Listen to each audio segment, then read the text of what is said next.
Last 2017, I had cancer po. Nag-start po siya mga bandang May. Nagkaroon po ako ng very rare type of ovarian cancer. It was called gestational trophoblastic neoplasia. Ano po siya, sobrang rare po niya. Alam niyo kung gaano siya ka-rare? Dalawa lang po out of 100 woman ang nagkakaroon niyan. 'Di ba? Napakapalad ko na ako pa yung isa. 'Di ba? Hindi naman po kami mayaman. Yun nga po kaya nga ako nag-OFW kasi po kailangan kong kumita para sa pamilya, 'di ba? Yung sinasabi nga po natin na minsan hindi na natin naiintindi yung ating kalusugan dahil nga po kailangan nating kumita. I have 2 kids already that time. Talagang kailangan ko pong makapag-ipon, hindi naman kami mayaman, 'di ba? So, trabaho, kayod marino, 7 days a week, no joke, 'di ba? Ang pahinga po diyan minsan 5 oras lang. Papabayaan mo talaga yung iyong kalusugan, whether you like it or not, na dahil sa lifestyle po na nangyayari sa atin, fast face siya, yung mga kinakain natin hindi na ganun ka-healthy, 'di ba? Tapos yun nga nakokompromisa yung katawan natin. Wala tayong ginagamit din na pantulong para ma-boost naman yung immune system natin. Ito po ang nangyari. Nagkasakit nga po ako. Akala ko po noon, normal lang sa isang babae yung magkaroon ng abnormal na menstruation. Kasi nga, stress ako, baka next month ulit. So, ganun ang ganun po lagi yung nangyayari sa akin na pag hindi ako nagkaka-menstruation for the next month, alam ko next month magkakaroon naman. Kasi iniisip ko talaga stress lang until, ayun na nga po, 3 buwan na akong hindi nagkaka-menstruation, hindi ko pa rin po pinapansin. As always, binabaliwala ko lang nga. Kasi iniisip ko, nandun ako sa barko, bawal po na magreklamo ka. Kapag ka ikaw nagreklamo na meron kang sakit lagi, mapapauwi ka, mawawalan ka ng trabaho.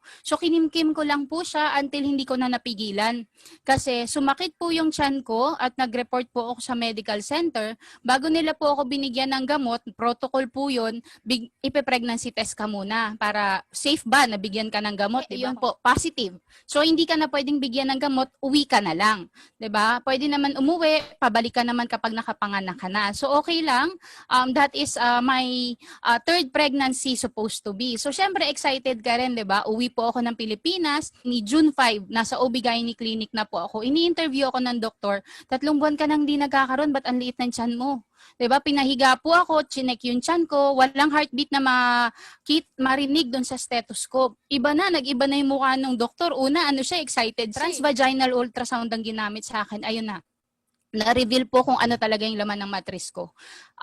It was, ano na nga po, ang term nila is sagu-sagu na daw po yung mga bulok na itlog na nasa matris ko. Yung egg cell at sperm cell na supposed to be magiging baby sana, nabugok po siya. Nabulok na po siya dun sa loob ng 3 buwan at kaya nararamdaman ko na yung pagsakit ng tiyan, yung iba nalalaso na po yung dugo ko. So emergency RASPA ang ginawa po sa akin at ang next stop na kailangan gawin, i-biopsy po yung mga nakuha sa akin kung cancerous siya. And after a week, lumabas po yung test nun, cancerous talaga siya. Ang the next na naman is kailangan matignan natin kung walang naiwan sa parte ng katawan ko po. Dahil sa 3 buwan na nga siya na lumipas, di ba? Sabi talaga ng doktor, most likely meron. Doon nga po, hindi nagkamali, meron nga. At sabi po sa akin ng mga doktor, wala na tayong ibang way para magamot ka or matanggal yung mga kumalat na cancer cells sa dugo, sa katawan mo, kundi mag-chemotherapy ka na lang. 'Di ba? Alam mo yun, yung kahapon lang, masaya ka, maganda yung kalusugan mo, dahil sinabi buntis ka, tapos sinabi walang baby, patay, 'di ba? Ano na dagok na agad, wala kang baby, tapos sasabihin pa may cancer ka. Alam mo yung bomba sunod-sunod, 'di ba? Yun po yung sinasabi nating masakit na akala mo okay ka lang, 'di ba? Pero deep within mo, sa'yo hindi mo nakikita yung loob mo, kaya dapat iniingatan talaga natin yung kalusugan natin. So, pumayag po ako, sabi ng mga doktor, 2 buwan lang daw po ako magkikimo. Kasi gagamitan lang daw po ako ng napaka-mild na chemotherapy drug. Hindi po siya nakuha dun sa sinasabi nilang gamot na mababa lang na dosage. Nag-chemotherapy po ako from July until December. Pinipilit po nilang pababain yung aking chemotherapy cancer count, hindi na po ako tinatalaban ng lahat ng gamot na ginagamit nila. Sinabihan po ako ng mga doktor niya na mag-prepare na daw ako for the worst.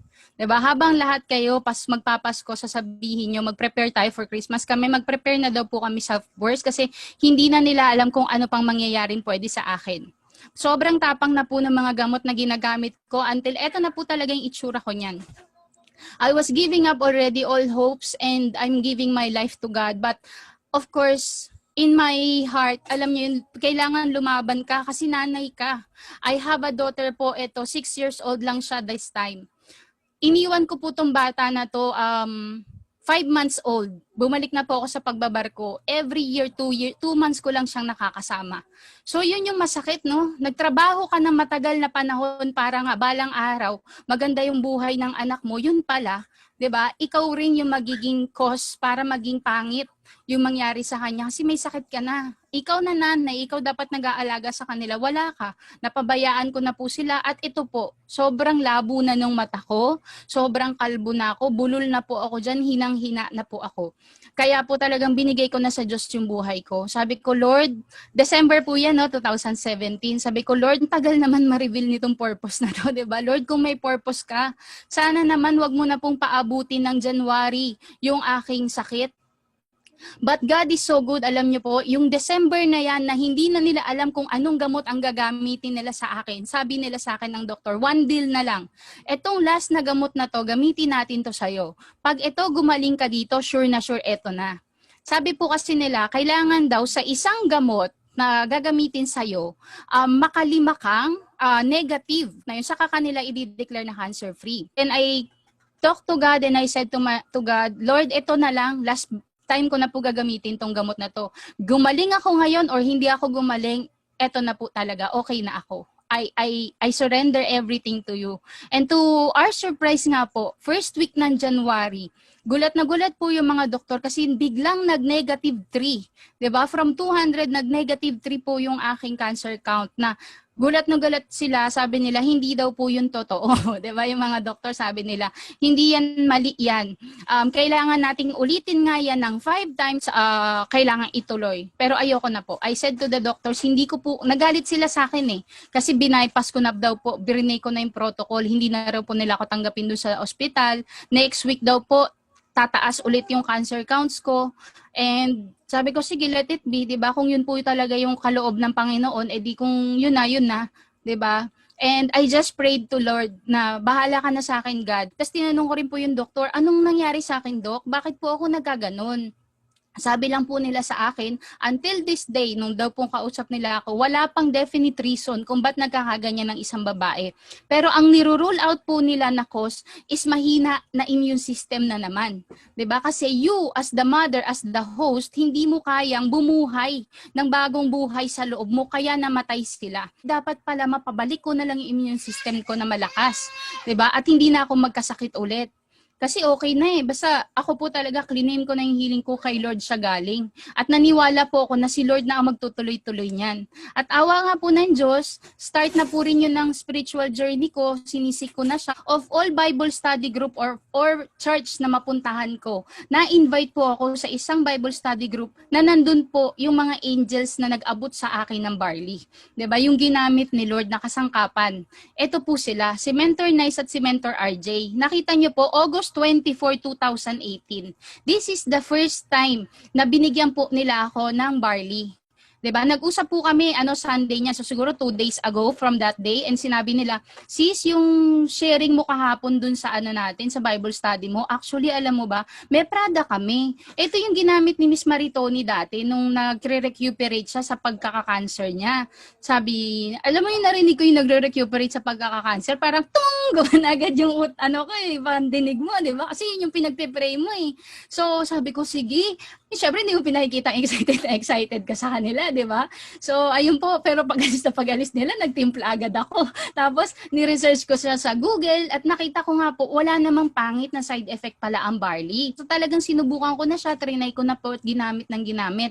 Nararamdaman ko na po na lumalakas yung mga naramdaman ko na nanghihina. Kasi nung nagkikimo po ako, yan, lahat ng hawakan ko, bumabagsak, hindi na nga po ako makatayo nun mag-isa. Kaya talaga pong sabi ko, kung itutuloy ko yung chemo, mawawala si cancer kasi wala na rin ako, 'di ba? So sabi ko hindi talaga pwede. No, itigil na yung chemo na 'yan at ito na nga po, itinuloy-tuloy ko na yung barley.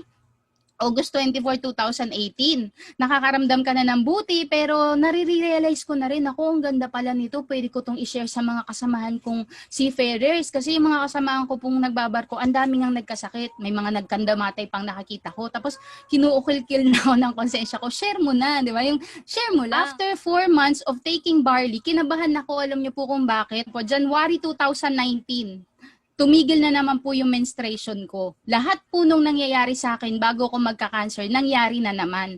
Wala nga lang masakit na tiyan, di ba? Siyempre, nakakakaba pa rin. Kasi doon nangyari yun eh, di ba? Sinabihan na po ako ng doctors nung pagtapos kong mag-chemo, imposible na rin daw po na magbuntis agad ako. Kasi nga sa tapang ng mga gamot ko, nasira rin yung aking mga organs daw na apektuhan. So, most likely pa, ang sabi nila, uulit lang yung sakit ko. So, noong January po, iniisip ko, umuulit na yung sakit ko, 'di ba? Natatakot na ako. Punta agad kami ng OB-GYN. 'Di ba? Alam mo yung habang i-ultrasound ka, nanginginig ka kasi yung huling beses na in-ultrasound ka, cancer ang nakita nila sa loob ng matris mo.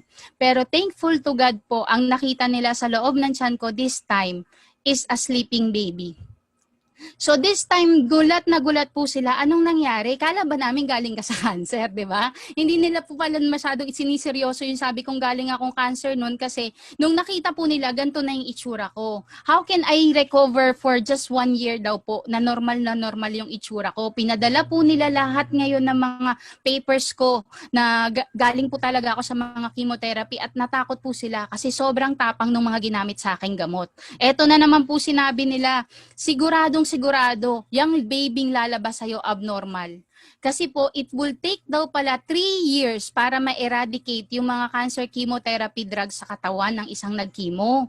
So, syempre, ako, nabaliw na naman ako kasi nasabi nila, di ba, doktor yan eh. Sabi po nila, inumin mo to, mga irereseta naming gamot para ma-prevent si baby or maprotektahan pati ikaw. Alam nyo, sa sobrang pananalig ko sa barley, hindi ko na naman po ininom lahat ng gamot na yun. Tinodo ko lang po yung barley, double dose. Wala po akong ininom na kahit na anong vitamins na para sa pagbubuntis. Wala po talaga.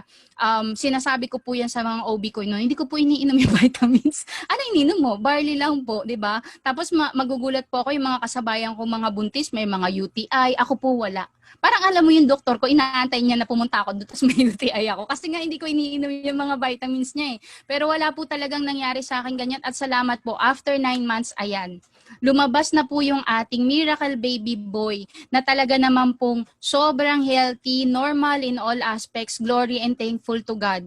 Lahat po yan until today po. Eto na siya, 'di ba? Malaki, malusog, wala po siyang naging sakit. Never pa po siya. Salamat sa Diyos again. Hindi pa po yan nagkalagnat. Hindi pa po yan nagkaubo, hindi pa po yan nagkasipon. At yung sinasabi po nilang normal daw sa baby pagka mag-iipin, magdudumi-dumi, never pa po yung nangyari sa kanya. He's turning 1 year old already po in 1 week time.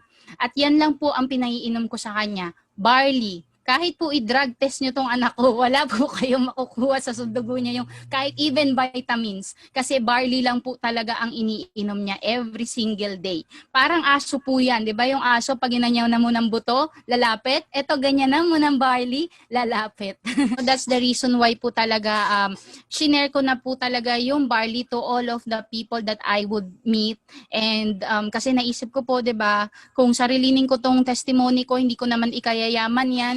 Pero kung i-share ko po to sa maraming tao, alam ko po maraming buhay ang madudugtungan at maraming tao ang matutulungan. Ayun po ang purpose nung sinasabi ko kanina, 'di ba, na tinatanong ko ba't ang tagal lumabas ng purpose, na-reveal po in God's time. So, yun po siya. Gusto ko lang pong ipakita sa inyo, siguro 1 minute na, few seconds na lang, ito po yung aking barley baby. Yan. Siya po, ang healthy baby ko po para makita nyo lang na talagang legit, no? Walang scam. Yan. Thank you po.